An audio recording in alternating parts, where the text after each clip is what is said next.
Hey, this is Mr. V over here today doing a book review for Project Hail Mary by Andy Weir.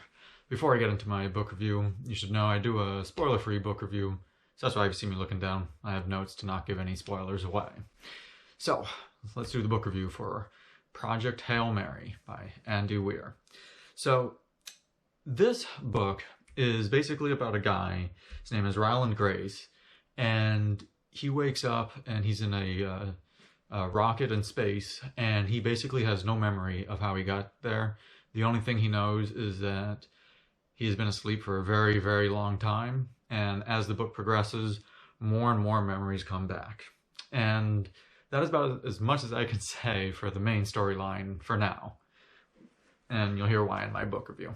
So, for my book review, I want to say that this was actually a really cool start to the book because you immediately start with like a lot of wonder. Even if you're at a bookstore, just go read the first like 2 pages and you'll see you immediately start with wonder because you really want to know what's going on, as the main character has no memory of anything.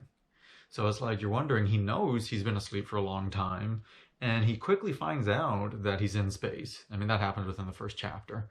But you quickly find out he's in space, and you know that he's on some kind of mission, but he has no idea what it is. And you're wondering, like, what is the mission? You know, what are the plans of the mission, and what does he plan on doing? And it's like, the memory comes back slowly, and it's kind of cool because the more you learn, it's like, the more questions you have.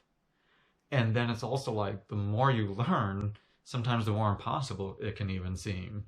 And the book continues to move along, so that was a really cool element about this. And I think you had so many questions when reading this book is because it's taken place, he's in a rocket, he's the only person on the ship, and he's in space. And again, because he has no memory, there's a lot of things that slowly unravel and are slowly told.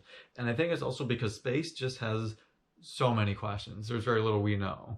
So it's like space just has so many questions and so many things can happen. So I think that's why it's a lot of fun in those elements. Now, as for the writing style of this book, it's from a first-person point of view from the main character, and I feel that it's well written because the writer, he does a mixture of like memories where they like come back in like bursts, where he will devote like 10 or 20 pages to a certain memory, and then also going to like the present day when he is on the actual rocket. And he kind of does a mixture of that sometimes throughout the chapters, or sometimes one chapter will be devoted completely to a memory type of thing. And it's really cool because like when he's doing some of the memories that come back in bursts, it makes you really wonder how the main character got here, and how they even got to this point. But the present day storyline makes you wonder, like, how will he continue? How will Ryland continue? So, that's a lot of fun because it just has many fun elements. And then what's also cool is that the author, he threw different types of humorous situations or just plain funny lines in different times. So it's like, it doesn't really bore you in those regards. So that was a lot of fun. Now, some of the areas, though, that I did not like about this book, or some of the difficulties with the book, was that I felt there wasn't much character development. Of course, the main character is developed very heavily, but in his flashbacks, there's many characters in his memories, in his flashbacks, and I feel like you didn't really get much character development, and I felt that I think great books have great character development, but because of that, like, it just, I don't know, it lacked a certain type of depth to the book, that even the main mission, it just lacked a certain depth because you didn't get much character development from some of his memories. And I think he could have improved upon that aspect. Now, in this book, he does throw in like real science. Now, I don't know science well, so I'm assuming it's real science, but what I've read online, it seems real. But he throws in real science, and I don't know science, as I said, but I could follow it in the beginning. But a part that I did not like was that at one point, I felt he just did way too much science, and that he got way, way too much in detail. And in those regards, I felt he overcomplicated the whole story because of it. Because like he just got way too in detail, and because of that, it made certain sections drag. And there was even like, well, there'd be like a chapter where it would start out really fun and it would have a really fun element and you wonder how he's going to do it, and then he would start getting into like the scientific aspect, and then it would start to just like he would drag out the scientific element too long, to where some of these chapters that started out really fun, by the end of the chapter you just felt it was like an average chapter, like, oh, okay, just because he just went way too in depth with the science. And and because of that, it was like it did not keep you on the edge of your seat. There was times in the books you were on the edge of your seat, but many times it would like you'd be on the edge of your seat and wonder what's going to happen, and then he would just get into like almost like a science like rant to an extent, and then you would not lose interest, but you weren't on the edge of your seat at that point anymore. So that was one big downfall, because I really felt that he could have shortened the book a bit if he had cut some of the scientific elements out of it. And I'm not alone on that. I've read many reviews online that have said the same, that sometimes he did too much detail or just overcomplicated it. But the last part I'll talk about is the end.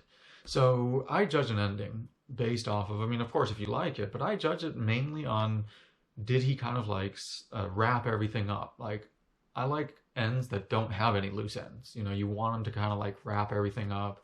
And I thought that this book did a great job on the end. He didn't have loose ends, and there was still some fun elements to it. And I thought he did a great job with the ending. So anyway, let me give it my official rating. I always rate my books on a scale of 0 to 10. A 0 is an awful book, a 5 is an average, and a 10 is phenomenal. If it gets a 10 or anywhere near 10, that should be on your reading list, because I'm a tough critic to where it's hard to move up even 1 point in my rating system. And again, a 5 is average, and I feel a lot of books are just average.